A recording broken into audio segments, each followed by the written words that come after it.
¿Qué tal, Lucía? Muchas gracias por haber aceptado participar con nosotros. La Universidad de la Comunicación, a través de la revista Antidogma, pues tiene muchísimo gusto y es un gran honor poder platicar contigo.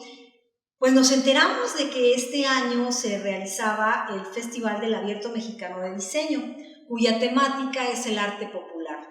Y también estábamos viendo que el Laboratorio Arte Alameda tiene una gran participación.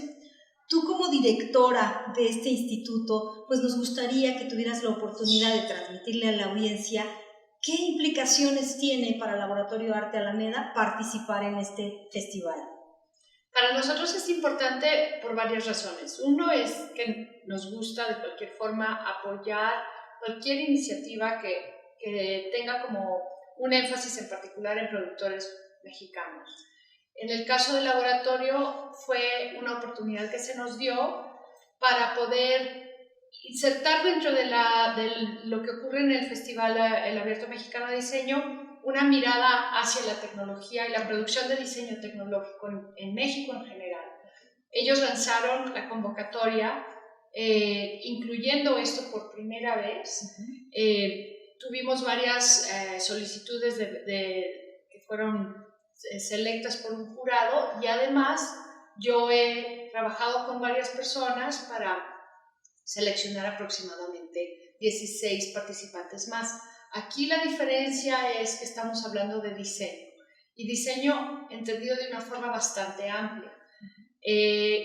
Yo me hacía la pregunta, yo conozco bastante de diseño y arquitectura porque es parte de mi práctica como curadora, pero me hacía la pregunta, ¿qué giro le estamos dando en nuestra exposición que se llama Tecnopop, diseño y tecnología en la era del meme? Wow. ¿Qué giro le estamos dando? ¿Qué mirada estamos atrayendo hacia prácticas de diseño? ¿Qué significa el diseño tecnológico? Si tú te imaginas en este momento, el diseño tecnológico, lo que sea que eso signifique, habita nuestras vidas de forma cotidiana. Claro. Yo no puedo despegarme de ese celular ni por nada del mundo. Lo traigo pegado a mi mano y no soy la única. ¿Dónde está tu celular ahora? Aquí mismo, ¿verdad? No muy lejos. Yo lo tengo lejos allá. Pero siempre tenemos esta cosa de estar, ahorita van a sonar algunos, va a sonar. Entonces, por un lado estaba la cuestión de la tecnología que habita nuestras vidas, en la cual tenemos una mediación constante por medio de la tecnología. De hecho, esta entrevista también va a ser vista por medio de diseño, de plataformas que requieren diseño tecnológico. Claro. Por otro lado está la cuestión del meollo, digamos, o el enfoque del abierto este año, que es lo popular, lo populista, lo populachero, no es una palabra que ellos usan. Pero lo popular... Pero está implícito en lo popular, claro.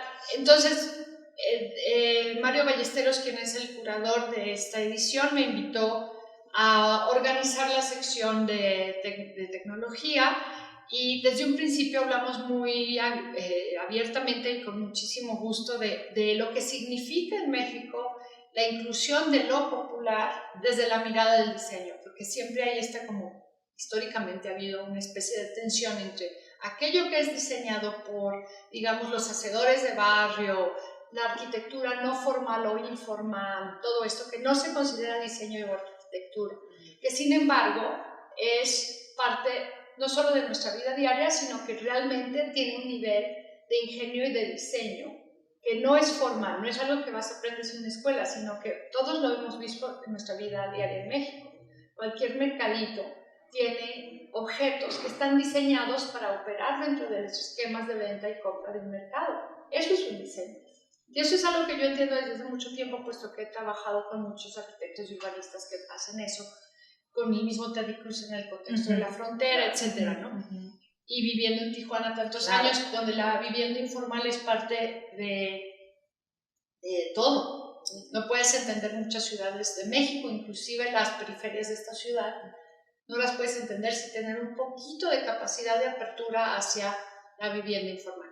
Entonces, en términos de nuestra exposición, a partir de la propuesta de Mario, nos interesaba entender también qué significa el diseño tecnológico desde lo no formal o lo informal. Nuestra exposición incluye varios proyectos con sonideros, con Abel Carranza en colaboración con J. Izquierdo, quienes traen un sonidero, Diablito Sonidero, que va a habitar no solo en la sala, sino que estamos procurando tener una sala de baile, de pista de baile, unas maquetas de sonideros hechas de forma, digamos, la palabra no es informal, pero digamos que es una especie de artesanía urbana muy divertida e interesante que circulan muchísimo por Facebook y esto. Entonces hay ciertas cosas, yo he trabajado como 2 meses y medio en la exposición, no es tanto tiempo, Claro. pero me ha permitido como hacer un sampleo no riguroso. La exposición en sí no es rigurosa, porque para hacer una exposición rigurosa, que en ningún momento la haremos, de diseño y tecnología, tenemos que trabajar más de un año. Es un sampleo, quiere decir que estamos tomando de aquí y de allá para generar algo que sea. A mí me importa mucho que las exposiciones sean accesibles, que tengan vida, que se vea un lugar lleno de vida y que tengan algo de diversión, por ejemplo, que sean divertidas. Eso es muy importante, sobre todo con un tema que a todos es familiar. Entonces, en algunos momentos tenemos, digamos, las redes figuran, en otros momentos figuran videojuegos con tecnología de realidad aumentada, como Ani Garza Lao, que es una gran artista mexicana y diseñadora de videojuegos y hace otro tipo de muchas distintas fases. También tenemos programadores, ingenieros, ingenieros y programadores que sobre todo trabajan me he dado cuenta que hay muchísimo trabajo de este ámbito tecnología, diseño, en cómo generar escenarios o experiencias dentro de las fiestas o de los festivales de tecnología como MUTE. Bueno, yo no estoy haciendo una corte diciendo esto es arte, esto es importante y esto no es importante. Okay. Yo estoy diciendo todo es interesante para mí, porque eso es lo que nos permite. Porque eso nos permite ser el abierto mexicano de diseño, nos permite ser mucho más flexibles en lo que se incluye. Claro. Y a mí me encanta porque, digamos, hemos estado entrevistando a diferentes personas y en diferentes sedes y sin lugar a dudas nos han dicho, tanto Joana como Ricardo, los organizadores del abierto, que el involucramiento que ha tenido el Laboratorio Arte Alameda a través tuyo ha sido fantástico, ¿no? Y a mí me gustaría que hablaras un poco, porque tú vienes claramente del lado de la curaduría, es decir, ese es tu hacer, de la parte de la teoría y de la praxis puesta en común, y que llegas ahora al plano de directora de un espacio, pero de un espacio como este que es particularísimo y que precisamente está abierto a todas estas manifestaciones otras, ¿no? Como bien decías, para ti la diversión es muy importante, para ti estas nuevas, el laboratorio de por sí su misión es la conjunción entre arte y tecnología, pero ¿qué nos dices desde tu ser curadora y esta parte de involucrarse tan a fondo en proyectos que de pronto vienen de fuera y toman, por así decirlo, el museo unos cuantos días y se hacen de él y permiten abrirlo de esta manera? Nosotros estamos extendiendo la exposición hasta enero.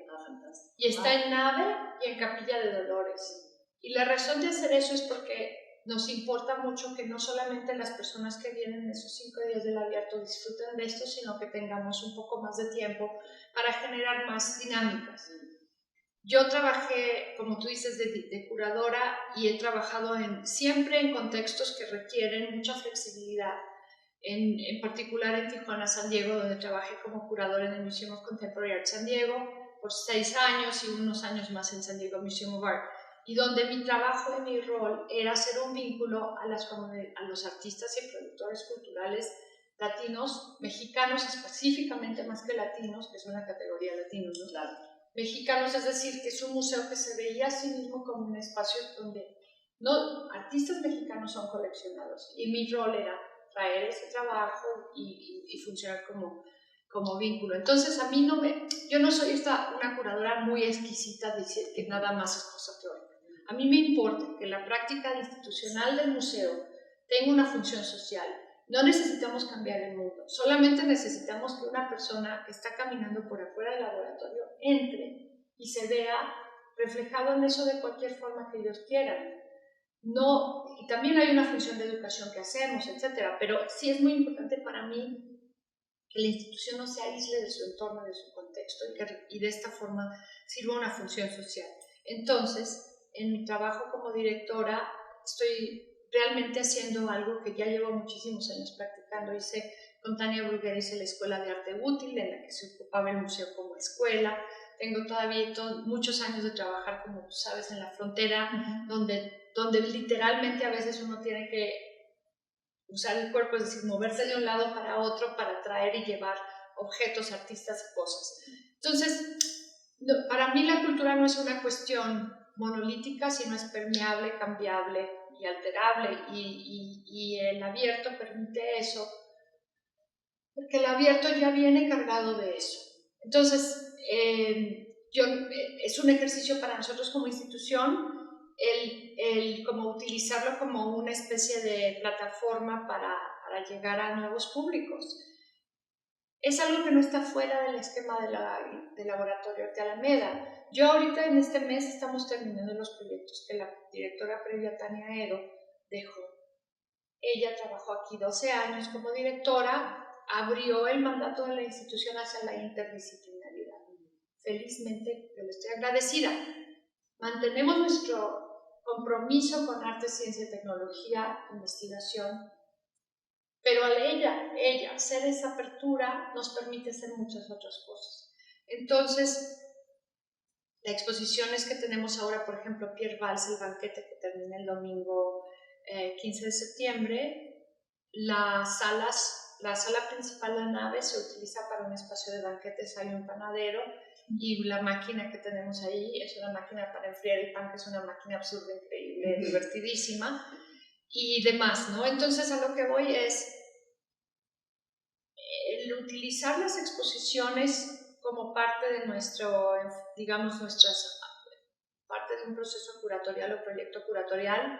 Para mí no solamente es la investigación, la gestión de nuevos proyectos con artistas y la difusión de arte, sino también que el espacio se ocupe. Y esto es lo que estamos haciendo con el arte. Espero que funcione. Claro. Oye, Lucía, y es súper interesante. A nosotros nos gustaría, aparte de hablar del abierto mexicano de diseño que nos ocupa sobre el tema de arte popular, pero quisiéramos adentrarnos un poquito en los intersticios del Laboratorio Arte Alameda. Nos gustaría saber, por ejemplo, cuántas salas de exhibición tienen, ¿no? ¿Cuál es la cantidad de afluencia que reciben? No sé si ya estás como familiarizada con esto, con los números, para pues más o menos enterarnos, ¿no? Tú recibes esta institución cuándo, y a partir de ahí analizas un poquito la numeralia y dices, claro, voy a encaminar entonces ahora estos esfuerzos porque yo quisiera duplicar el número de asistentes o multiplicarlo, ¿no? Cualquiera de ambas se vale.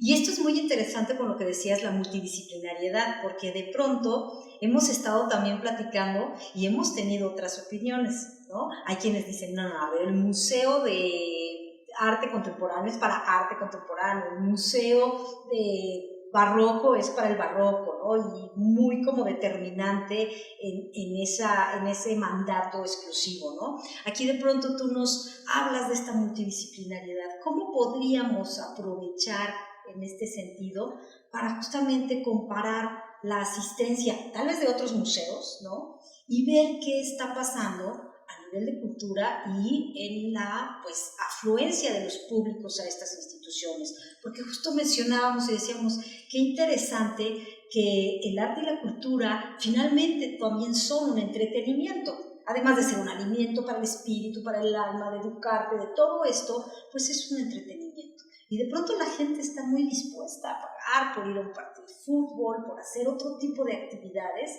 y de pronto los museos quedan un poco olvidados, un poco relegados. ¿Cuál sería la función de Lucía San Román como directora de esta instancia para que los públicos vengan a participar acá?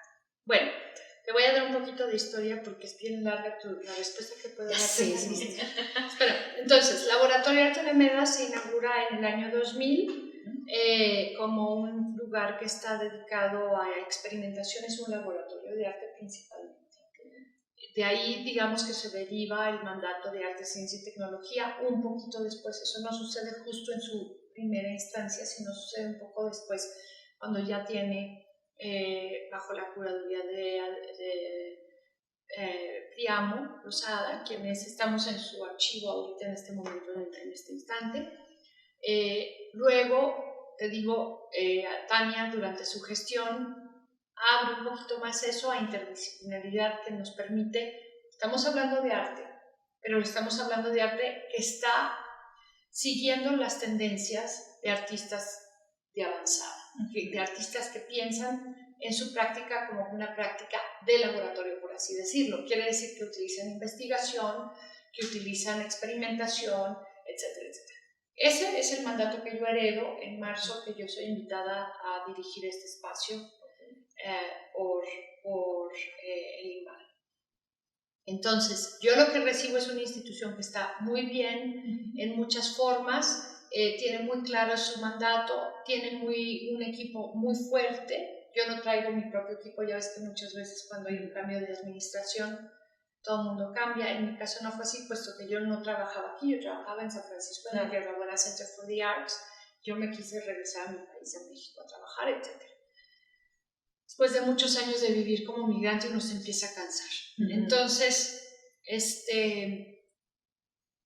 lo primero que yo no revisé los números, pero tengo suficiente experiencia para saber, no que los números estén cocinados o que sean falsos, que los números nos dan toda la historia de una institución, que tenemos números de visitantes y que los números de visitantes aquí en China se pueden contar de muchas formas, pero también tenemos calidad de experiencia, entre otras muchas otras cosas. Lo que sí noté desde un principio es que teníamos que buscar formas de hacer que la institución fuera más permeable hacia su entorno, que estamos en la Alameda Central.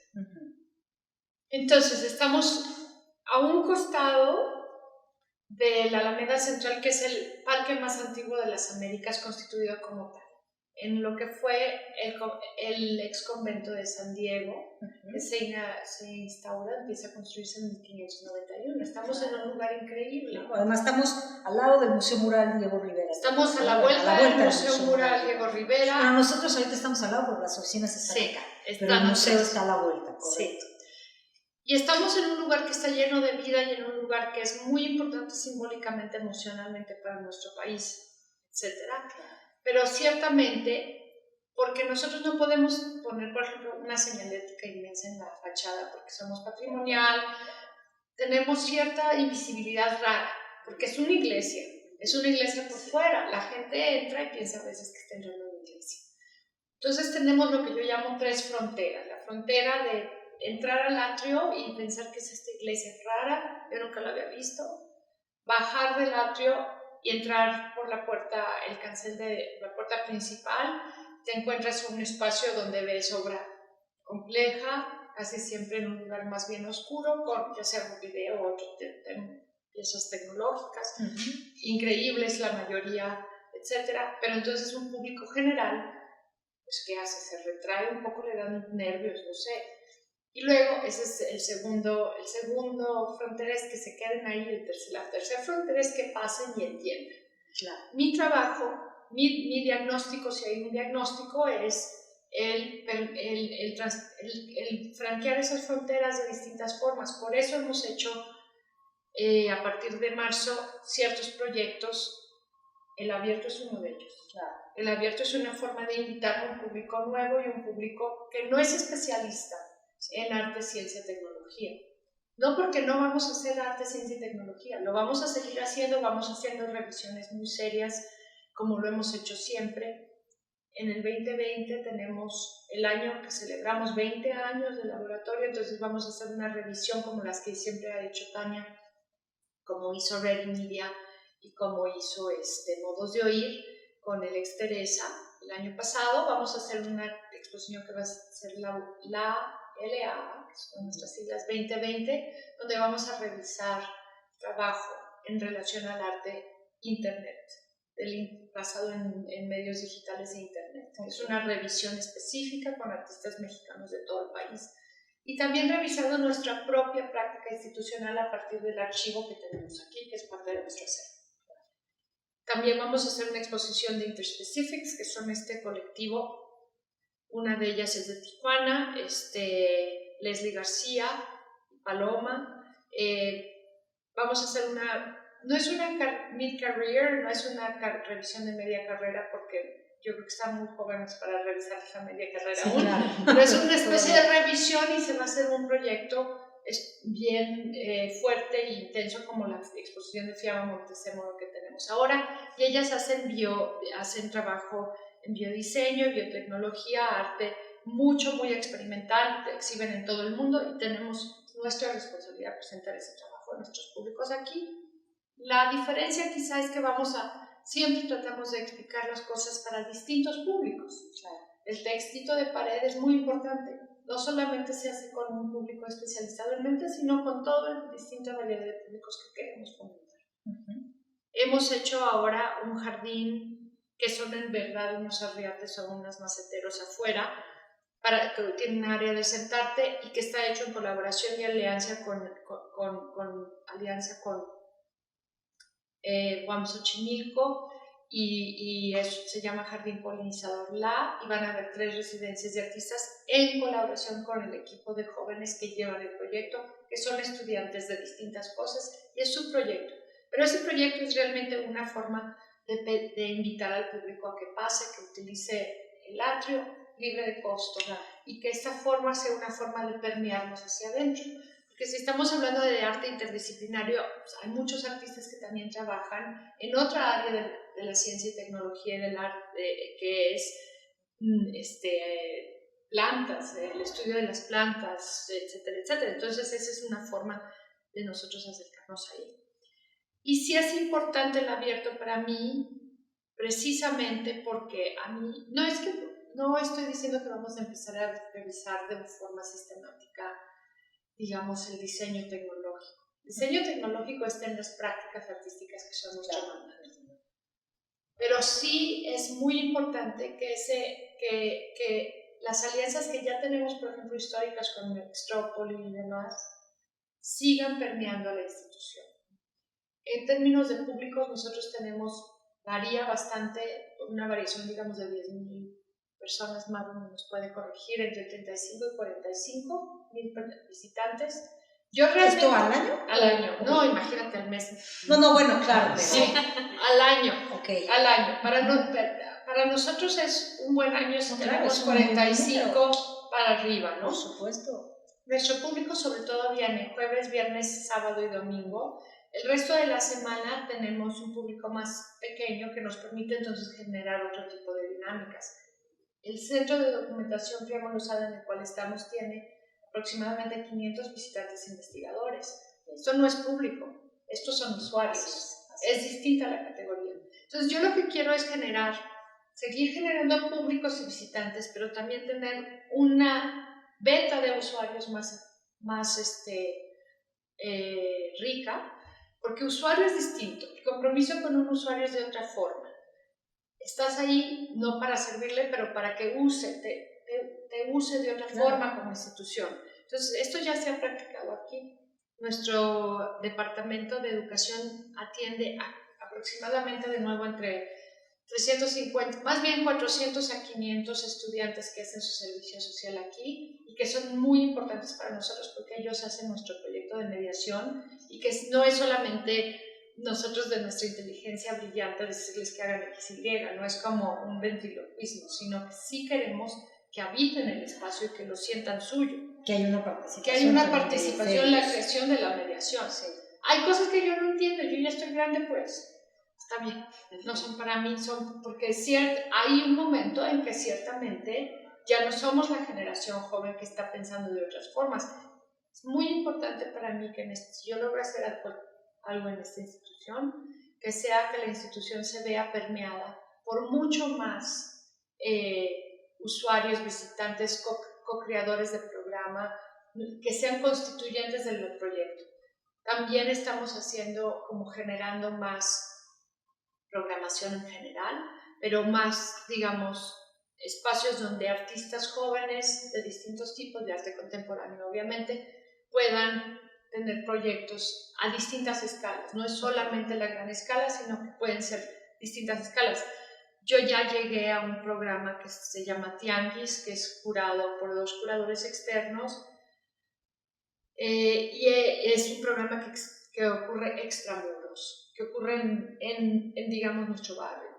A veces cosas pasan en otro, a veces cosas pasan aquí, pero sobre todo cosas pasan en otras partes del parque. Eso que mencionas a mí se me hace interesantísimo, porque sí me gustaría que abundaras en el tema de pronto. Por ejemplo, esto es pues vivenciarlo, ¿no? Es decir, la Universidad de la Comunicación va a extramuros y hace todo este tipo de estrategias para pues llegar a más gente, para comunicarse, para tener pues un impacto en las juventudes y en el resto del público a través de la revista, a través de pues varias instancias, su participación en el cine, que también pues tienen esta carrera.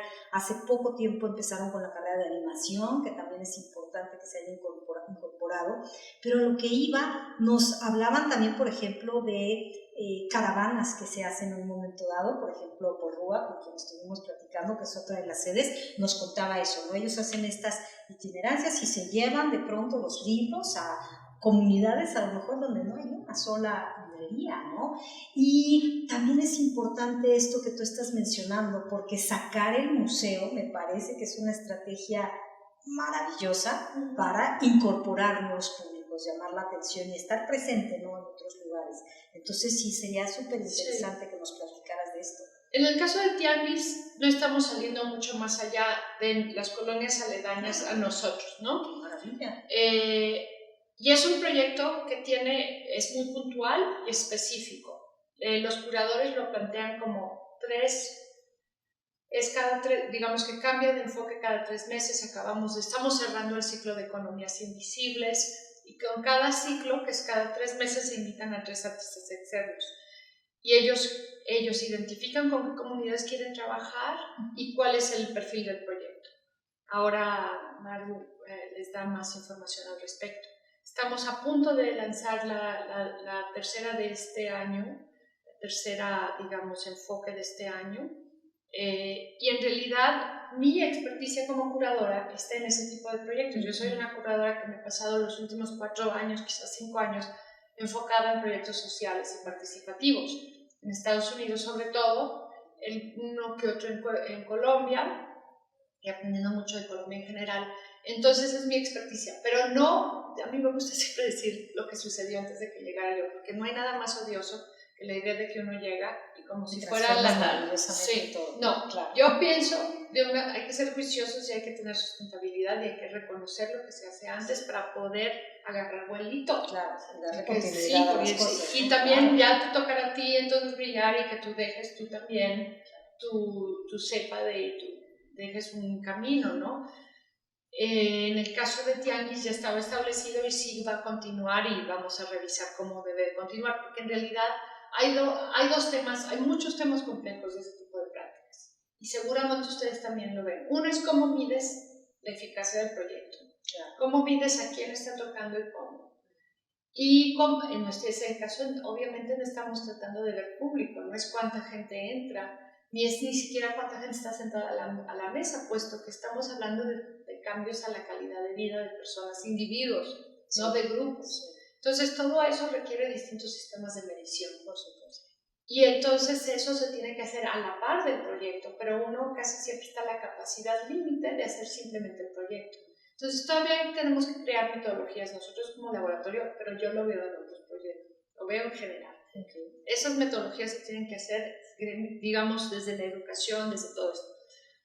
Y luego está el tema de cómo mides eso, y en el caso de proyectos de arte, que también tenemos, digamos, el proyecto educativo, participativo, colectivo, comunitario, temas de medición, eficacia y demás, y temas de ejecución en el cual la presión de construir mucho, de tener mucha visitante o visibilidad, se vuelve quizá a veces algo negativo o nocivo. Porque la cuestión de crear lazos y confianza y esto va casi en contra de la necesidad de hacer visible todo. porque hacer visible tiene otra cosa, es otro fin, es comunicación. Sí. Pero en realidad tú estás tratando de crear comunicación en corto. Entonces, todas esas cosas nosotros estamos ejercitándolo con mucha conciencia de lo que estamos haciendo para crear más eficacia dentro del proyecto. No sé todavía si debemos de tratar de visibilizarlo constantemente. No sé si esa presión sea apropiada para el proyecto. El año que entra vamos a hacer una exposición de los proyectos que se hicieron este año, curada por Gemma y Dante, y ellos están pensando en métodos para hacerlo de tal forma que no estés tampoco incurriendo en una especie de colonialismo extraño o de, digamos, de que estés minando o yendo y socavando las estructuras sociales de un lugar para luego presentarlas en el museo. Son clásicos, esos problemas son clásicos de la etnografía, sociología, antropología y prácticas sociales. Okay. Y a mí justamente en línea de todo lo que estás diciendo, Lucía, y regresando, digamos, a lo que aquí nos convoca, que es el abierto, y que está poniendo a la mesa la noción de lo popular, que definitivamente es un concepto de lo más abierto, polisémico y demás, que si lo vemos desde la sociología, bueno, es esto, ¿no? Pensamos a lo mejor en la artesanía y nos quedamos ahí, pero lo popular es todo, quizá desde un punto de vista más de la comunicación, justamente es el volverse masivo o el llegar a la mayor cantidad de gente, y eso se denomina, es que es muy popular, ¿no? Entonces, ¿cómo lo ve Lucía San Román este tema? Y justamente en la línea de lo que estás poniendo, ¿no? Visibilizar, sí, hasta dónde, cuando lo que queremos es el contacto cercano, es decir, me parece que son varias capas y exacto, y lecturas las que puede haber al respecto, pero que sin duda, hoy por hoy, y sobre todo en la cultura en la que estamos, ¿no? También decías tú, el populachero, etcétera. O sea, creo que es algo que hay, que tiene mucho de dónde explotar, pero ¿cómo lo consigues? Bueno, en primer lugar, trato de ser muy clara cuáles son los fines para cada programa y proyecto. Tianguis tiene un fin en particular, que es el ser como una especie de engrudo, una especie de aglutinador de relaciones sociales dentro de las comunidades y individuos, grupos, pequeños grupos en los que opera, y si tiene beneficios para nosotros, podría ser que nos empiecen a ver como un espacio más abierto a lo que sucede en el barrio. Ese es un fin, y ese fin hay que mantenerlo muy claro y separado de la necesidad de tener tantos visitantes al año y demás, ¿no? Por otro lado, el tema de lo popular, lo populachero, lo populista y demás, es una bonita forma me gustó mucho desde que Mario Ballesteros lo presentó como el tema del abierto este año, porque es un tema que se puede resultar un poco controversial en el sentido de que hay muchos gobernantes que se les acusa de ser populistas, ¿no? En Trump lo vemos todos los días del año, etcétera, etcétera. Aún a nuestro presidente se le ha acusado de hacer esto, ¿no? A mí no me importa en este momento que utilicemos a esta exposición o las exposiciones en general para hacer una especie de no es mi interés en este momento digamos, un acuse político. Yo he hecho una denuncia. Yo he hecho muchas exposiciones políticas, así abiertamente políticas, y la razón de eso es muy sencilla. Me interesa entender qué está sucediendo realmente, y eso yo siempre lo he entendido desde una perspectiva de caso de estudio. En el caso de estudio que nos ofrece el abierto, muy específicamente quiero saber un poco más de lo que hacen los diseñadores que utilizan la tecnología. Inclusive, por ejemplo, nosotros tenemos una pequeña presentación en la exposición del observatorio HAWC, sí, es HAWC, que es un observatorio increíble que de rayos gamma, que han diseñado investigadores y científicos de la UNAM, que está en Puebla, en Sierra Negra. A mí me interesa que mi público conozca que nosotros somos capaces de hacer una cosa tan increíble como eso. Hasta me emociona, ¿no? Sí, me emociona. Y me interesa también que eso se vea dentro de una gama de posibilidades en las que el diablito sonidero de Abel Carranza también es parte de una experiencia de nuestra vida pública y de la forma en que en México se adapta y se utiliza la tecnología. Pero en algún momento haremos algo mucho más, digamos, cuidadoso y más completo. En este momento este sampleo nos permite simplemente hacer acercamientos. El tema de lo pop, lo popular, lo populista, la artesanía, la no artesanía, es que vivimos una complejidad tal en este país en el que podemos existir en distintos momentos históricos a la vez. Podemos existir en un momento histórico donde la artesanía puede ser algo que hasta puede ser un poco nostálgico, pero ese mismo artesano distribuye y vende o no. En algunos casos puede distribuir esas cosas de manufactura artesanal que pueden remitirse a un pasado pre-conquista, utilizando sistemas tecnológicos super avanzados o utilizando redes sociales o utilizando distribución de XY formato, que ya no existe, digamos que. Entonces, es algo que, digamos, la exposición no va a explicitar, pero va a tocar ciertos temas en relación a esto. El meme, la exposición tiene en el título la palabra meme, porque el meme no es algo de que reírnos solamente.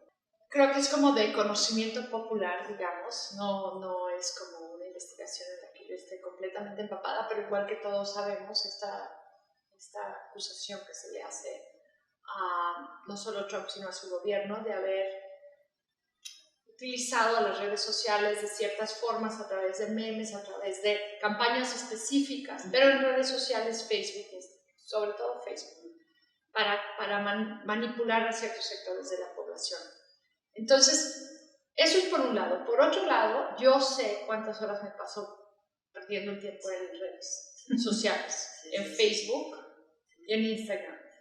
Da vergüenza pensar. Oye, Lucía, pero ahorita decimos perdiendo el tiempo. Yo no sé si haciendo estos procesos de análisis experiencial y en laboratorios y demás, al rato vamos a aprender o vamos a entender que a lo mejor no era tan pérdida de tiempo, ¿eh? ¿Quién sabe? No sé. Sí me sabe no pérdida sé. de tiempo. Ahora, no sé. Pero quiero decir que es cierto que nosotros no es específicamente que voy a tener, aunque me hubiese gustado, una pared entera de los memes o memelas de Orizaba o lo que sea. Sí. Amo. Sí, es fantástico. Cosas horribles. O mexicanos de capitalismo, ¿cómo se llama ese? Mexicans of Lake Capitalism, lo máximo que existe en este mundo.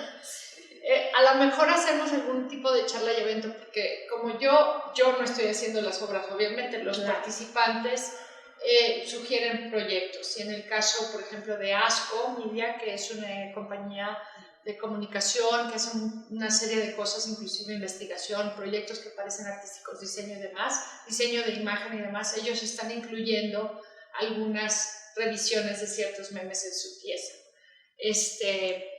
Pero lo que creo que es importante es entender no solamente la manipulación que sucede alrededor de esto, sino que lo vemos, digo, yo me comunico con mi familia por WhatsApp todo el tiempo. Tú mandas los emoticones, ¿cómo se dice? Emoticones o lo que sea, los emojis y todo esto. Todo el tiempo estamos comunicándonos afectos, deseos y demás. Eso por un lado, en forma de la forma en que la tecnología realmente es como una especie, es una red absoluta que habitamos entre cuantas otras redes. Pero también hay esta otra forma de entender que planteamos en la exposición de una forma un poquito más sutil, por esto la inclusión también del observatorio Hawk, que es que imaginamos el universo por medio de tecnología, como lo hemos hecho siempre. Las imágenes de los hoyos negros son creaciones tecnológicas, porque son fotos de rayos y gamma y no sé qué, y son fotos que están casi interpretadas y dibujadas, iluminadas. No se ve nada de así en el espacio exterior. No, la experiencia de aquello lo tenemos por medio de representaciones mediadas por tecnología, como siempre ha sido en términos literalmente, ¿no? Entonces, a mí me gusta mucho esta como confusión, esta como que blows your mind, esta confusión que podemos tener en un proyecto como este, de pensar desde la macro experiencia del universo hasta la micro experiencia banal y absurda de un meme. Como nosotros habitamos todo esto. Y dentro de eso hay cosas sublimes y hay cosas absurdas y horribles, y hay cosas vulgares y hay cosas maravillosas, ¿no? La vida en México, una de las cosas que es muy bonito de vivir, yo vivo aquí muy cerca y de trabajar en el centro y todo esto, es que casi lo ves a diario todo esto. Cruzas aquí la plaza que está aquí al costado, casi lo sientes y lo ves a diario. La complejidad de la vida está muy a flor de piel en esta ciudad en particular. Y en el centro histórico, en el centro, ¿no? Que histórico además es también lo que va en dónde se ubica el laboratorio y el abierto mexicano, o sea, como que es el enclave, porque en efecto estamos sobresaturados de todas estas imágenes, sonidos, olores. Sí, es verdad. En el caso del laboratorio lo habitamos más, quizá con alguna intensidad un poco más clara, no sé si en una intensidad más o menos, pero intensamente, porque estamos en un edificio patrimonial del siglo XVI. Sí, eso es impactante, eso es impactante. O sea, este brinco que estamos dando sí. Es sensacional. El salto cuántico. El salto cuántico. Tú lo dices hoy, de pronto la gente llega de una iglesia, ¿no? Entonces, como los referentes, estamos resignificándolo todo, de pronto. Y eso a mí en este momento que estamos interceptando el tiempo y el espacio, se me hace, como decías, te explota la mente. De pronto es demasiado, ¿no? A mí me encanta, dirigirnos a estas audiencias de juventudes y demás, porque pues, ellos pueden decir que aprenden de nosotros, pero nosotros aprendemos también de ellos y de la forma en que lo van viendo, ¿no? Y a mí se me hace, este abierto mexicano de diseño, platicábamos también con Débora Holtz, por ejemplo, que van a hacer todo este trabajo de pues una resignificación que se van a hacer de los carteles populares y de la gráfica popular, y que va a estar en el Museo de las Culturas del Mundo. Y entonces de pronto es como, wow, o sea, ya nos dimos cuenta la oferta que estamos presentando con el abierto mexicano de diseño y los alcances que puede tener, que a mí se me hace sensacional, ¿no? Sí. Es genial. Sí. Pero sigue con la idea. No, está bien, no. Está bien, yo estoy contentísima de participar en el abierto, estoy contentísima de conocer al corazón, a los miembros del equipo, que yo no conocía a muchas personas, conocía a Mario Ballesteros, y creo que es una gran oportunidad para el laboratorio para participar de esta vida tan intensa que se va a generar del 9 al 13 de octubre. Claro. Y aquí los vamos a esperar en el laboratorio. Nosotros abrimos a las 9 de la mañana y cerramos a las 5 de la tarde. ¿Y están abiertos todos los días excepto el lunes? Ok, de martes a domingo. De martes a domingo, de 9 a 5 de la tarde. Vamos a tener programación extra y como open house, como casa abierta el sábado, es el 13,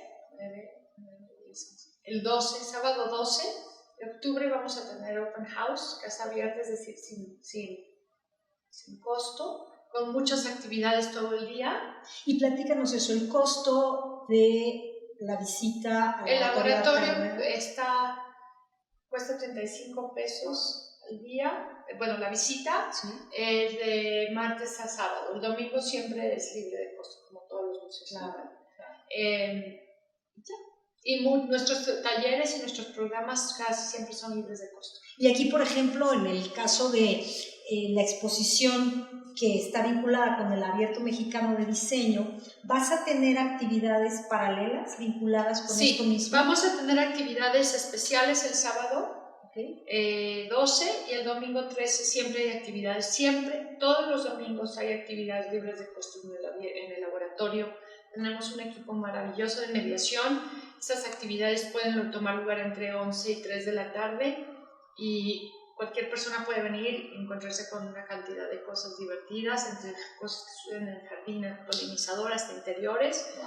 Y para el abierto vamos a tener varias cosas, inclusive un sonidero. En esos días vamos a intensificarlo, vamos a anunciar en redes muy pronto. Pero la exposición continúa hasta el 19 de enero, entonces va a continuar la programación con mucha intensidad todos los fines de semana, que son nuestros días pico de visitantes. Claro. A mí me gustaría, para que cerráramos, Lucía, que nos dieras, ya nos has dado muchos mensajes, pero dirigido justamente a los universitarios y al resto de las audiencias que tengan la la oportunidad de tener la revista Antidogma, porque además esto es interesante, ¿no? A partir de una revista impresa que nosotros hemos luchado y que agradecemos a la Universidad de la Comunicación, la creación de Antidogma y que nos permita tener un elemento en la mano, el librito, ¿no? El papel, con una gran calidad, etcétera. Pero a partir de ahí nos comunicamos en la tecnología, entonces vamos a tener las entrevistas en los QRs y de hecho la gente que esté viendo esta entrevista va a ser porque apretó el botoncito en su celular o en su computadora, etcétera, ¿no? Y me gustaría que estas audiencias de comunicadores que están en las más diversas disciplinas, te decía, desde la animación, el cine, la comunicación y la gestión de la cultura y las artes, la comunicación visual, la comunicación social, estamos hablando de publicidad, periodismo, en fin, que, bueno, y obviamente mercadotecnia. Entonces, que nos platicaras un poquito, que les dieras un mensaje, cómo nos contagiamos de este medio del arte y la cultura, ¿no?